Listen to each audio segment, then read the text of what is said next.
We have reached the very middle of July, and that's usually when we begin turning the page into meteorological late summer. The rise of tropical storms, the southwest monsoon becoming well established in Arizona, and the increasing easterly flow through the Gulf region. By August 1st, that pattern should be in full swing. Looking at the imagery, I can see a little bit of Saharan dust out there in the Atlantic, the optical depth product indicating a few pulses making their way westward. A bigger one coming out of the Sahara over the weekend. It appears that'll be a while before that reaches the Caribbean or the Gulf. Looking at the weather closer to home, a very strong cold front entering the northern plains, dropping those temperatures in North Dakota and Montana into the 50s. Some cold rain back behind that front, and further south, hot weather all the way from the southwest into the deep south. Just ignore that 104. I think that's a bad data plot. But plenty of rain across the southeastern U.S., the Ozarks, and rain continuing in the Texas Hill Country. The southwest monsoon is also active, focusing on the New Mexico-Arizona border area. As far as tropical cyclones, looking pretty quiet in the Pacific. The Atlantic, a little bit different. There's some sort of disturbance off the northeastern Florida coast. This is Invest 93L, and you can see that just northeast of Daytona Beach. This is going to be 412Z. That's about 7 o'clock this morning. That would actually be 8 o'clock Eastern time. But going forward, you can see that it moves inland. So right about now, that's how it looks. It appears to be just north of Ocala and crossing the Florida Peninsula. So by tonight, probably emerging into the Gulf, and the circulation becomes ill-defined, somewhere between Apalachicola and Tampa, and then progressing a little bit further. Here's a little low-pressure area. I don't know if that corresponds to the Invest right there, but this is going to be for 12Z. That's 8 o'clock Eastern time.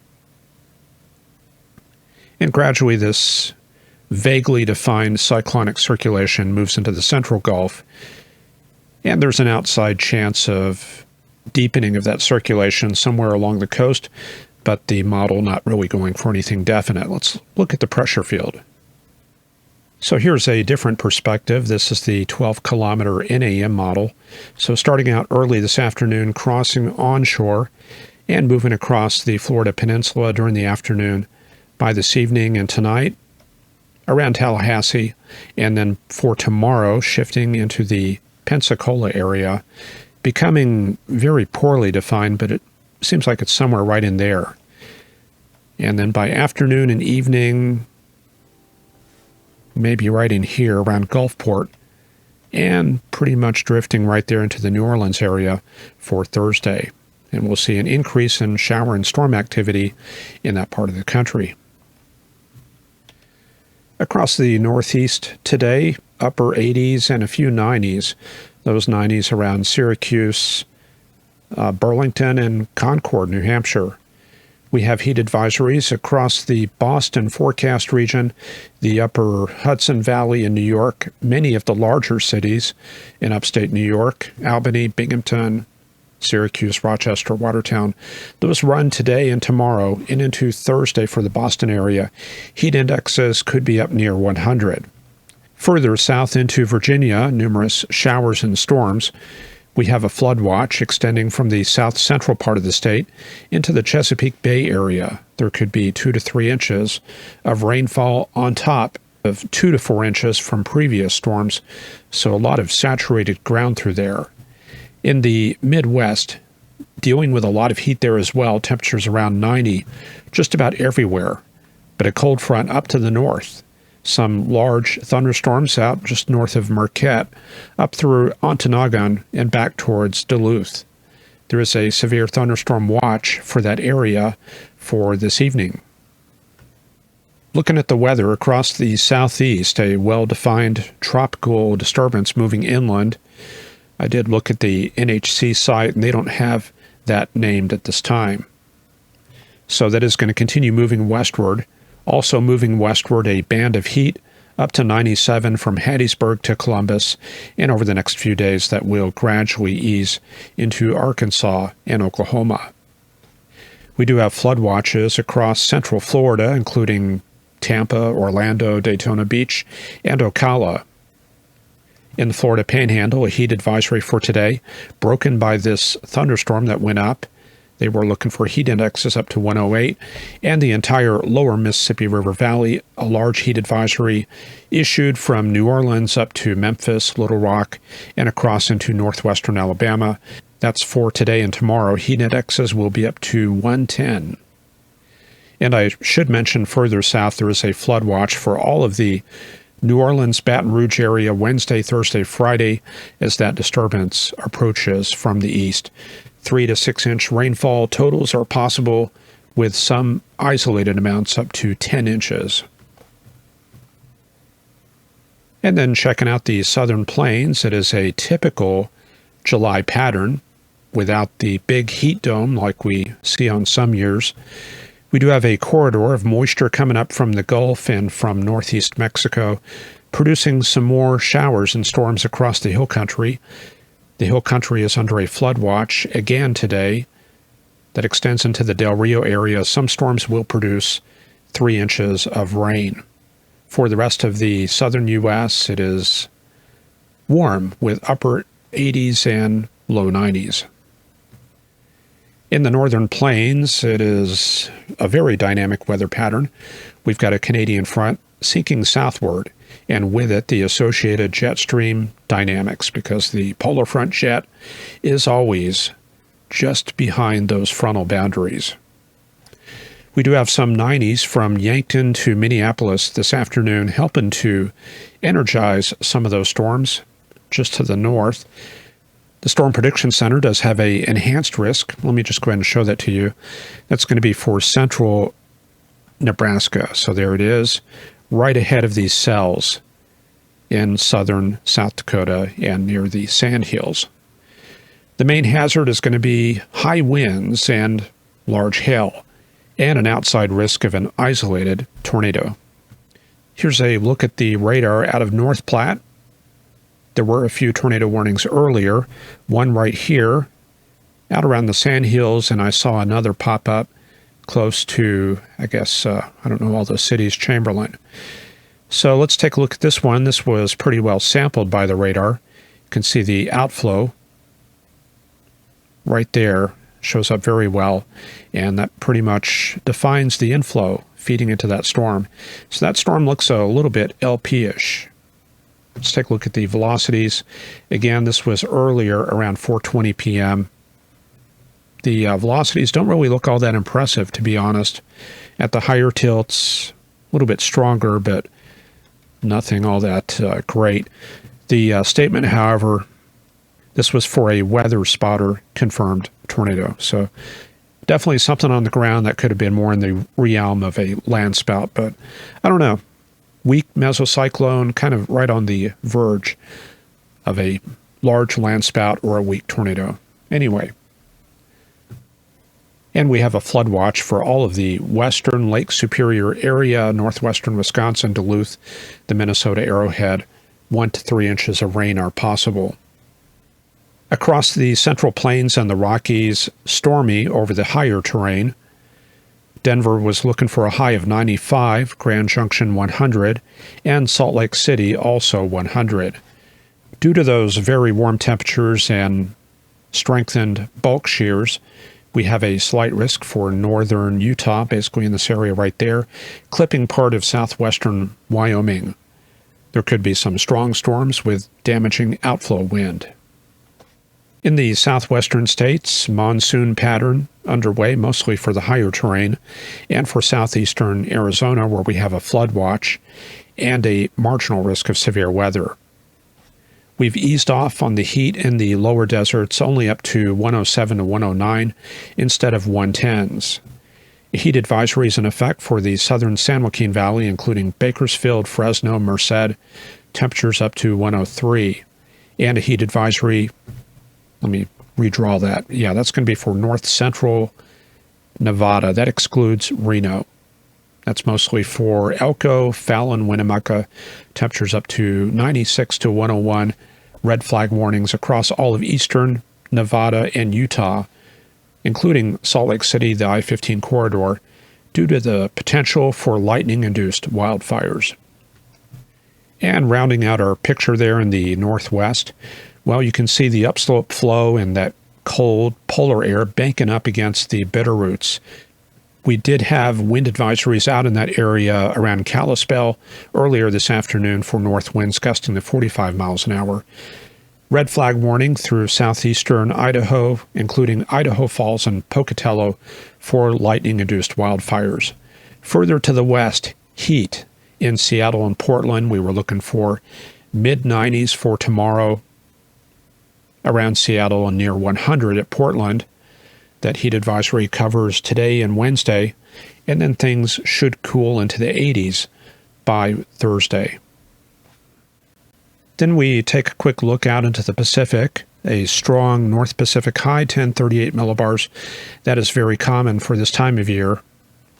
Alaska under a stagnant weather pattern, although deep southerly flow across the western part of the state. They have high surf advisories all the way from the Yukon Delta up through Nome and up to the Bering Strait. Some of the inundation could be as high as 3 to 4 feet through tonight. Going into Canada itself, it is pretty cold, as we would expect up there in the Arctic, 30s and 40s. Down to the south, we've got a mix of, well, Northwest Territories as well. They've got smoke warnings and smoke advisories for wildfires. Same thing along the Alberta-Saskatchewan border up to La Ronge. And some good news, they've backed off on that for Manitoba, only looking at some wildfire smoke advisories just northeast of Winnipeg and Selkirk. For Canada, as far as the southern part, the cities, Toronto, Montreal, Windsor, London, those heat warnings continue, temperatures up to 91, with humidex up near 100. Same story in Nova Scotia. We've got mid-80s this afternoon. Same story for Newfoundland, well up into the 80s this afternoon. They did have heat warnings earlier for Labrador. That cold front has moved through and cooled things down, but they do have a severe thunderstorm watch for the southeast part of Labrador for the potential for heavy rains and high winds. And I got to thinking, I've never seen a severe thunderstorm outbreak in Labrador, so let's check it out on the satellite imagery. Yeah, those are some very stout anvils right there. Moving rapidly offshore, I think most of the severe weather threat is over. Most of the stuff in the wake of that up here, that's probably a little bit more elevated, but could see some hail due to the lower freezing levels. Well, let's check out the weather closer to home and look at the precipitable water, because that is a dominant process this time of year. Abundant moisture, 1.5 to 2.25 inches across the southeastern U.S. Most of this is fairly common for this time of year, except once you start going above 2 inches, that gets into the upper 70 to 90th percentiles. Further to the west, the moisture trails off through New Mexico, but look at Arizona, 1 to 1.5 inch precipitable water amounts. So that is a monsoon surge. So let's look at the forecast over the next few days. Yeah, there is going to be plenty of tropical moisture available for that cold front coming out of the northern plains. So a good chance of rain and storms from Wisconsin down to Iowa. The monsoon will continue in Arizona. Not so much for New Mexico, although they do get 1 to 1.5 inch precipitable water, so I think that probably qualifies as a monsoon. So it is a late season type pattern. And then going into the extended for next week, pretty much the same story. 2 to 2.5 inch precipitable water in the southeastern U.S. That's a very potent scenario for numerous showers and storms. And looking at the monsoon graphics, plenty of mid-50s dew points in Arizona, a little bit drier in New Mexico and El Paso, and there's a persistent tendency towards ridging across Arizona. So that's kind of counteracting that moisture a little bit. See, there it is, the ridging persisting. Got that clockwise flow around it. And that's kind of the story through the weekend and through early next week. And it looks like maybe by next week, that tends to take a toll as those dew points start falling off. Yeah, they're pretty firmly under the subtropical high for midweek next week, and those dew points fall off into the 40s, at least temporarily. And we'll go ahead and head into that forecast. Cold advection across Montana and North Dakota. It will be a cold night up there with 40s and low 50s for overnight lows. Stormy in southern South Dakota, parts of Minnesota for tonight, and in Iowa as well. And that will continue into the morning hours tomorrow. The rain moving into Wisconsin. Cold air advancing in the wake of that into Iowa and Nebraska. Highs will remain in the 60s in the Dakotas and in the areas north of Minneapolis, dropping Wednesday night into the 40s across a wide area. A slight risk of severe storms throughout northern Illinois, much of Wisconsin for tomorrow. Chicago, Peoria, Rockford, Madison, Milwaukee could see an isolated tornado risk with maybe some scattered reports of high wind damage. Denver will get a break with that heat with that upslope flow. However, we are going to have a slight risk of severe storms across the Front Range and the eastern Colorado Plains. Highs will be in the 80s, and some of the storms that get going may produce strong winds and an outside chance of a tornado. Further south and east, hot weather all the way from Texas to Maine, 90s throughout that entire area, approaching 100 in northern Louisiana into Mississippi.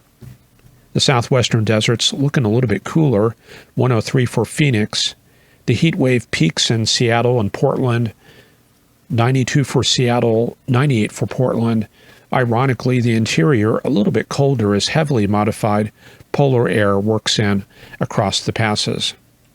Then we go into Thursday. This cold air sinks southward, but begins slowing down.